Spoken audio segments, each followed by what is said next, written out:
ಪ್ರಚೋದನೆಯಿಂದನೇ ಆಗಿರೋದು.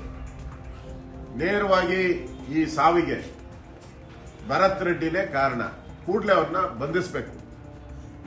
ಮತ್ತು ಅಕ್ರಮವಾಗಿ ಜನಾರ್ದನ್ ರೆಡ್ಡಿ ಮನೆ ಮೇಲೆ ನುಗ್ಗಿರುವಂಥದ್ದು ಯಾರ್ಯಾರು ಅವ್ರ ಬೆಂಬಲಿಗರಿದ್ದಾರೋ ಅವ್ರನ್ನೆಲ್ಲರನ್ನೂ ಕೂಡ ಇಮಿಡಿಯೇಟ್ ಆಗಿ ಗೂಂಡಾ ಕಾಯ್ದೆ ಅಡಿಯಲ್ಲಿ ಅವ್ರನ್ನೆಲ್ಲರನ್ನೂ ಬಂಧಿಸಬೇಕು. ಮತ್ತು ಜನಾರ್ದನ್ ರೆಡ್ಡಿ ಮತ್ತು ಶ್ರೀರಾಮುಲು ಅವರಿಗೆ ಕೂಡಲೇ ಅವರ ಪ್ರಾಣಕ್ಕೆ ಅಪಾಯ ಇರೋದ್ರಿಂದ ಅವ್ರಿಗೆ ಕೂಡಲೇ ಪೊಲೀಸ್ ರಕ್ಷಣೆ ಕೊಡಬೇಕು ಮತ್ತು ಇದನ್ನು ನ್ಯಾಯಾಂಗ ತನಿಖೆ ಮಾಡಬೇಕು ಅನ್ನೋ ಆಗ್ರಹವನ್ನು ನಾನು ಮಾಡ್ತಾ ಇದ್ದೀನಿ.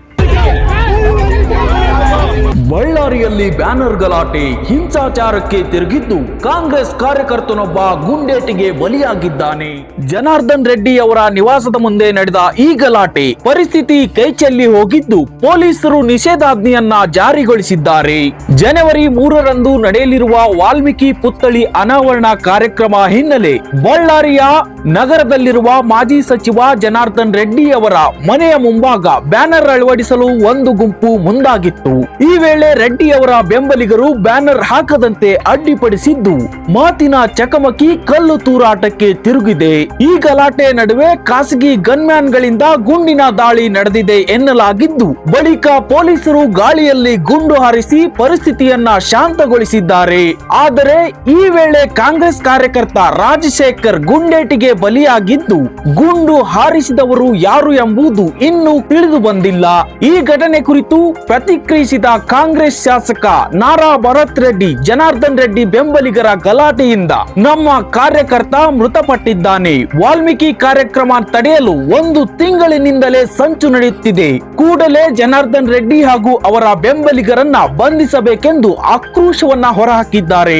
ಇದಕ್ಕೆ ಪ್ರತಿಕ್ರಿಯಿಸಿದ ಮಾಜಿ ಸಚಿವ ಶ್ರೀರಾಮುಲು, ಗುಂಡಿನ ದಾಳಿಯಲ್ಲಿ ನಮ್ಮ ಪಾತ್ರ ಇಲ್ಲ. ಸರ್ಕಾರ ನಮಗೆ ಗನ್ಮ್ಯಾನ್ ನೀಡಿದೆ. ಅವರು ಯಾವುದೇ ಫೈರಿಂಗ್ ಮಾಡಿಲ್ಲ. ಯಾವ ಗನ್ಮ್ಯಾನ್ ನಿಂದ ಗುಂಡು ಹಾರಿದೆಯೋ ಎಂಬುದು ತಂತ್ರಜ್ಞಾನದ ಮೂಲಕ ಪತ್ತೆ ಹಚ್ಚಬಹುದು. ಬುಲೆಟ್ ಅನ್ನ ವಿಧಿವಿಜ್ಞಾನ ಪ್ರಯೋಗಾಲಯಕ್ಕೆ ಕಳಿಸಬೇಕೆಂದು ಸ್ಪಷ್ಟಪಡಿಸಿದ್ದಾರೆ.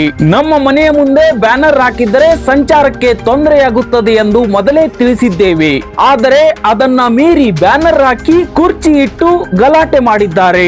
ನಾವು ರಾಜಕಾರಣ ಮಾಡುತ್ತೇವೆ, ಆದ್ರೆ ವಿರೋಧಿಗಳ ಮನೆ ಮುಂದೆ ಗಲಾಟೆ ಮಾಡುವುದಿಲ್ಲ ಎಂದು ರೆಡ್ಡಿ ಪರ ವಲಯದಿಂದ ಆರೋಪ ಕೇಳಿ ಬಂದಿದೆ. ಒಟ್ಟಿನಲ್ಲಿ ಬ್ಯಾನರ್ ವಿಚಾರವಾಗಿ ಆರಂಭವಾದ ವಿವಾದ ಜೀವ ಬಲಿಯನ್ನ ಪಡೆದಿದೆ. ಬಳ್ಳಾರಿಯಲ್ಲಿ ತೀವ್ರ ಉದ್ವಿಗ್ನತೆ ಮುಂದುವರೆದಿದ್ದು ಮೃತ ಕಾರ್ಯಕರ್ತನ ಸಾವಿನ ಹೊಣೆ ಯಾರದ್ದು ಎಂಬ ಪ್ರಶ್ನೆ ಇದೀಗ ರಾಜ್ಯ ರಾಜಕಾರಣದಲ್ಲಿ ಭಾರಿ ಚರ್ಚೆಗೆ ಕಾರಣವಾಗಿದೆ. ಅಭಿವೃದ್ಧಿ ಕೆಲಸಗಳಲ್ಲಿ ವೈಫಲ್ಯ ಆಗಿ ನಗರ ಶಾಸಕ ಅವರಪ್ಪ ನಾರಾಯಣ ರೆಡ್ಡಿ ಇಬ್ಬರು ಕ್ರಿಮಿನಲ್ಸ್. ನಿಮಗೆಲ್ಲ ಗೊತ್ತಿದೆ ಗೌಡ, ಬಳ್ಳಾರಿ ರಾಜಕಾರಣ ಈ ಕ್ರಿಮಿನಲ್ಸ್ ಹೇಗಿದ್ರು ಅಂತ ಅನಾವಶ್ಯಕವಾಗಿ ಅವರು ಸಿಟಿಯಲ್ಲಿ ಡೆವಲಪ್ಮೆಂಟಲ್ಲಿ ಫೇಲ್ಯೂರ್ ಆಗಿಬಿಟ್ಟು ಮನೆ ಮೇಲೆ ಬಂದು ರೌಡಿಗಳನ್ನ ಕಲಿಸಿ ಪೋಸ್ಟರ್ ನೆಪದಲ್ಲಿ ಇಲ್ಲಿರುವಂಥವ್ರೆಲ್ಲರೂ ಹೊಡೆದು ಬಡಿದು ಇಲ್ಲಿ ಶ್ರೀರಾಮುಲವರು ಗೊತ್ತಾಗಿ ಪೊಲೀಸರನ್ನು ಕರೆಸಿ ಶ್ರೀರಾಮುಲು ಬಂದ ಅರ್ಥ ಆಯ್ತು.